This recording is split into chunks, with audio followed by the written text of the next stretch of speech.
everyone. I quickly wanted to make a video that explains how you read transits. There are multiple videos on YouTube that explain Saturn's transit into the next house or next sign or next nakshatra, Jupiter's transit, Rahu Ketu's transit, and those are good videos. There are some great videos out there, but many many people don't actually explain how you use those readings. Are those readings even accurate? Where What chart do you use while you understand those readings? Do you use the moon chart, your ascendant chart, your sun chart, your navamsha, or basically how much of a particular planet's movement in the skies will impact you as an individual in your life? Many people place all their eggs in one basket thinking that one transit is bad and my entire year or 2.5 years will be spoiled. That's not really how it works. Transits, I'm going to divide this video into multiple parts and I'm going to put the timestamps below. First, what are transits? Transit basically refers to the movement of a planet from one sign to another, one nakshatra to another, and also the motion of the planet. There are 8 motions in which planets travel. For a little simplicity, I'm just going to refer to two or maybe three. One would be your normal motion, that is your direct forward motion. Second would be your retrograde motion, that is when the planets sort of go into a backward motion. And third would be stationary motion.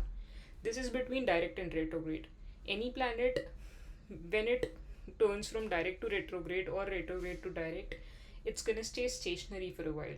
Stationary basically means that the speed is very slow, almost zero, and this is a very important part. I'll come to it later. Second part is um, how much a transit can impact an individual. When we see transits, they have they do play a important role, but the most significance would be of your own birth chart. How strong your ascendant is, how strong your moon is, how strong your entire birth chart is. This tells us that you will be able to use the powerful transits or the good transits at your advantage, and the bad transits or a little bit negative transits will not be able to hit you with that much impact. Second is Dasha. Dasha is the most important thing. Dasha is the entire sequencing of life. Whenever an event happens, it will not happen solely based on your transit. So if all the transits are negative, all the transits point to you know um,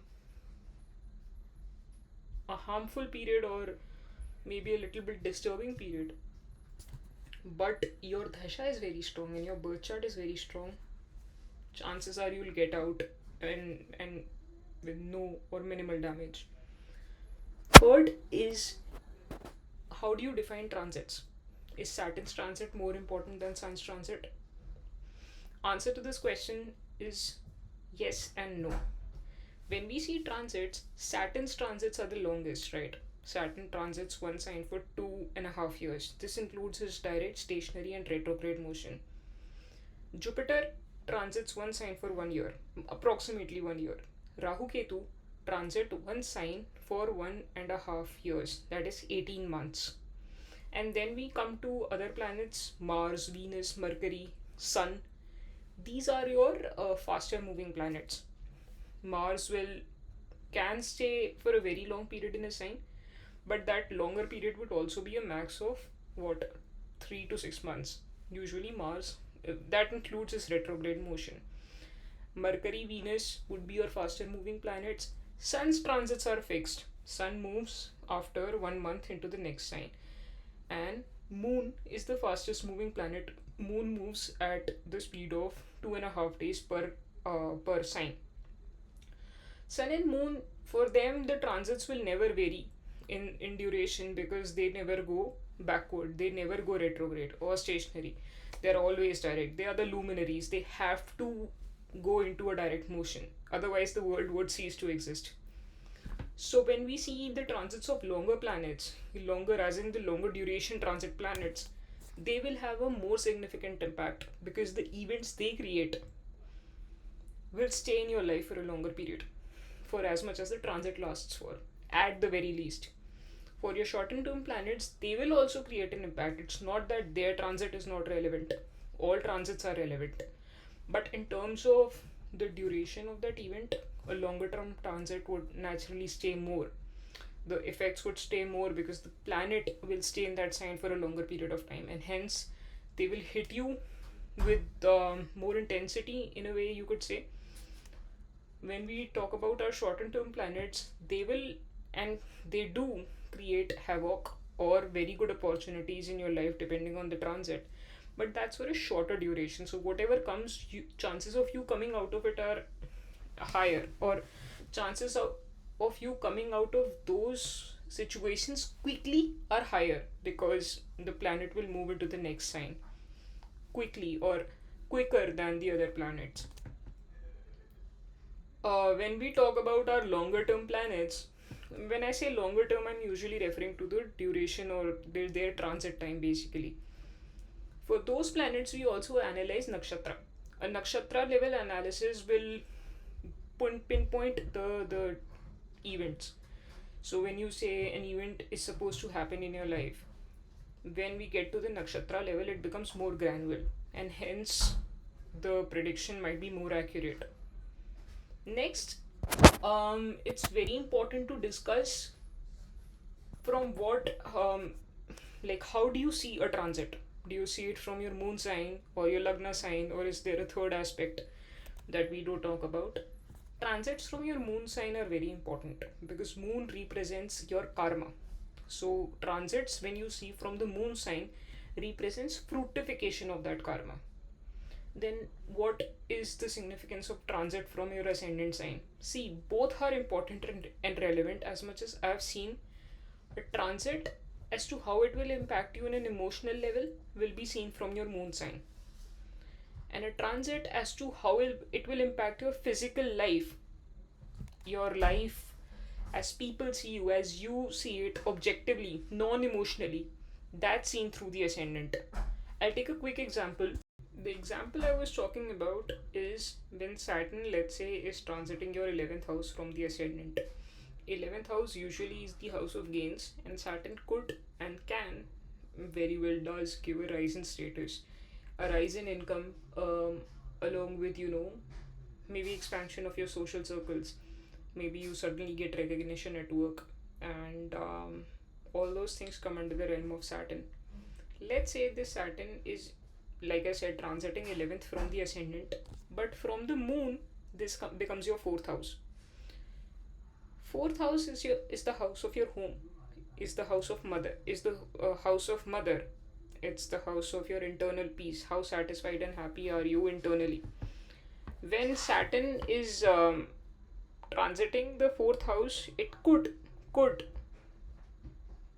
cause some disturbances when it comes to your peace of mind. So even though your income will rise, your status will rise at work, and everything good is happening at the physical level, you still are not happy internally. Reason being, there might be separation from mother, you might get promoted to a different location, and you might have to relocate. So although your income has increased, your status has increased, your peace of mind, or the fact that you are not able to stay with your family anymore, is disturbing you internally. So this is a twofold impact of any transit. This was just an example. Transits, like I said, give result on the power of your own birth chart. Saturn in the fourth house could give you immense gains from property as well, and Saturn in the 11th house transiting could potentially cause loss of friends as well. Depends on the power of your birth chart. This is another aspect when it comes to evaluating transits. Another thing I want to add here is people don't consider the fact that they have natal planets in their birth chart as well. So when Saturn, Rahu, Ketu, Jupiter, or any planet goes over your natal planet, that in itself is a separate result. So Rahu transiting the fourth house from ascendant or from moon is one. Rahu Ketu transiting over moon is second, them transiting fourth from the ascendant and first from the moon are is a separate story altogether. So it gets very complicated, and to actually be able to filter results, you have to look at multiple things at the same time. And Dhasha, like I said earlier, sort of stays above all those things. The power of your birth chart, Dhasha, and then transits, and all these levels within transits. Specifically for Rahu Ketu, what I've seen is the transit from the ascendant sign makes more sense. Reason being, they are our karmic path. Wherever Rahu Ketu are in our birth chart, that is the karmic path that the soul has decided to move on to. So their transits are usually manifest in the physical world more. They will have an impact emotionally, but their transit would make a better sense from the from the ascendant sign. Saturn's transit, like I said, makes sense from the moon sign and the ascendant sign. Moon sign in the sense of your emotional impact, and ascendant sign on the basis of the physical impact, how that transit hits you physically. Physically meaning in the physical world. Jupiter's transit again from moon and ascendant both, just like Saturn's, and for all other planets also the same logic follows. When planets transit over a particular natal planet, they are said to, what they basically do is they activate that particular planet. The significations of that particular planet come to life.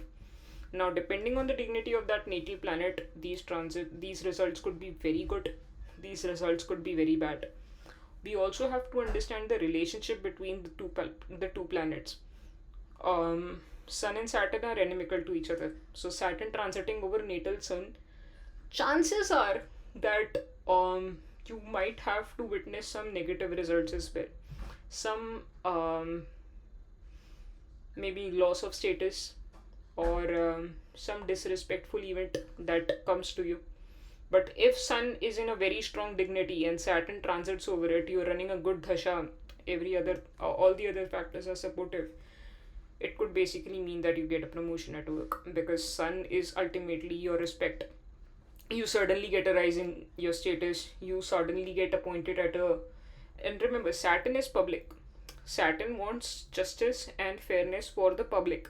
So you might get appointed to a position wherein you are supposed to overlook the welfare of the people. Both these, you see how it works, right? And when the relationship between the two planets is such that it's connecting, both those planets are friendly to each other, then we automatically can see that the transit will be more fruitful. Again, we have to analyze both the aspects. Outside of it, I strongly feel that when you open your kundli on any website on the internet, there is something called as Ashtakvarga points. Ashtakvarga is basically how much points a particular planet receives from, basically, if Rahu Ketu or let's say Saturn gives 4 points to Aquarius, that means that his transit in Aquarius for you will be average.